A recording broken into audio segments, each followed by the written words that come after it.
मेरे सपनों की रानी कब आएगी तू, आई रुत मस्तानी कब आएगी तू, चलिया तू चलिया, चलिया तू चलिया। ट्रक में ये गाना बज रहा था और ट्रक ड्राइवर झूमते हुए बड़ी मस्ती के साथ ड्राइविंग कर रहा था। इस उम्र में अब कौन सी सपनों की रानी का इंतजार है आपको?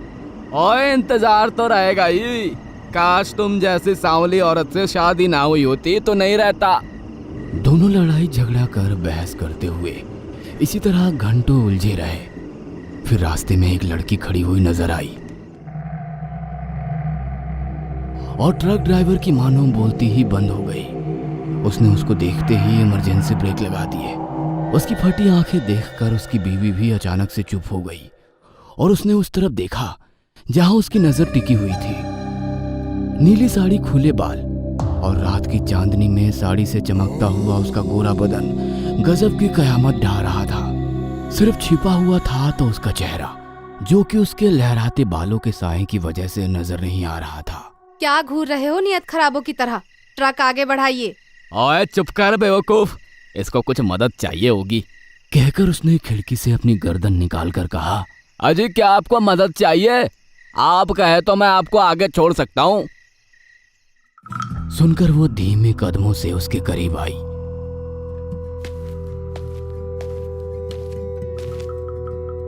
अब तो उसके होश अपने ठिकाने पर नहीं रहे।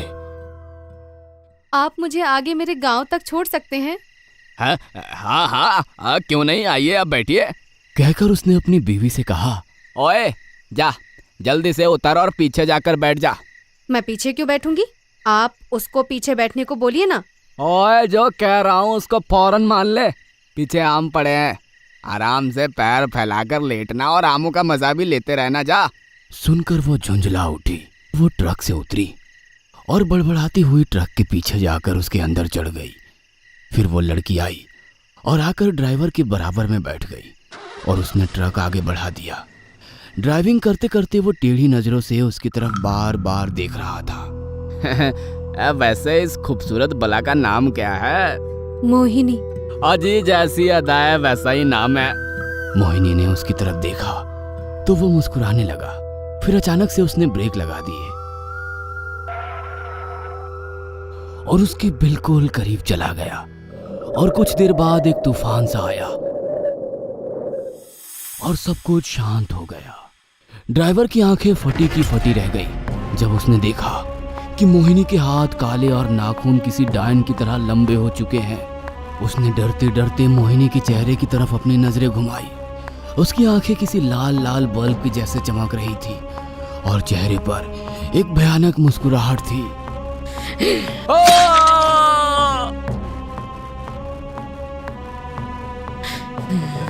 मोहिनी ने भयानक आवाज करते हुए अपना तेज पंजा उसके सीने के आर पार कर दिया और उसका दिल निकाल लिया। ड्राइवर मर चुका था और उसके शरीर से निकला खून ट्रक की सीट पर फैलने लगा था। मोहिनी के हाथ में ट्रक ड्राइवर का दिल अभी भी हरकत कर रहा था।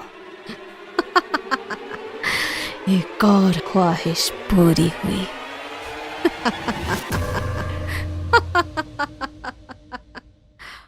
उसकी बीवी ने गौर किया कि ट्रक रुका हुआ है तो वो ट्रक से नीचे उतरी।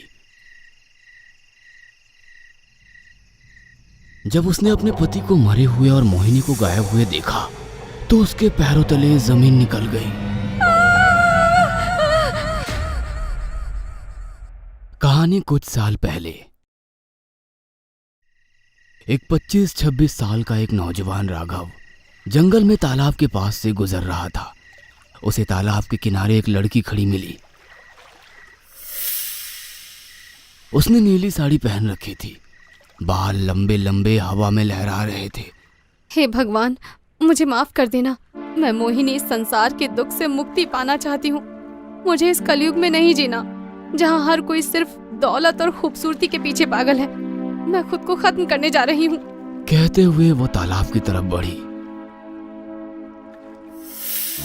वो पानी के अंदर कदम रखने ही वाली थी कि राघव ने उसका हाथ पकड़कर उसे रोक लिया। उसने अपना हाथ छुड़ाया और बोली, मर जाने दीजिए हमें। आप कौन हैं और हमें क्यों रोक रहे हैं? देखिए, आत्महत्या करना एक पाप है, आप ऐसा मत कीजिए। जब मेरा इस दुनिया में कोई है ही नहीं तो मैं जीकर भी क्या करूंगी। मेरा निठल्ला पति भी शराब की लत की वजह से बीमार चल रहा था और 2 दिन पहले ही मर गया। वो अब मरने के सिवा कर भी क्या सकती है। देखिए, आप मेरे साथ चलिए, मेरी कुटिया में आपको कोई खतरा नहीं होगा, कहकर उसको अपनी कुटिया की तरफ लेकर चल दिया।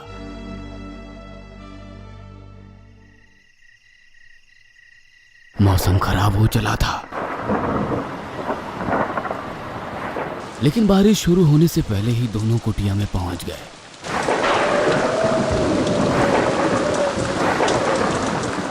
उसने मोहिनी को खाना खिलाया और फिर उसको सो जाने के लिए कहा। मोहिनी जमीन पर लगे बिस्तर पर खिड़की की तरफ करवट लेकर लेट गई। राघव उससे थोड़ी दूर पर लेटा था। बाहर से आ रही बारिश की आवाज और पत्तों की सरसराहट, रात की खामोशी, ये सब उसके दिल पर असर सा कर रही थी। वह धीरे से उसके करीब गया और एक तेज की बिजली कड़की। माहौल ऐसा बन चुका था कि किसी को कुछ भी समझ में नहीं आ रहा था। कमरे में जोरों का तूफान सा आया और कुछ ही पलों में सब कुछ शांत हो गया।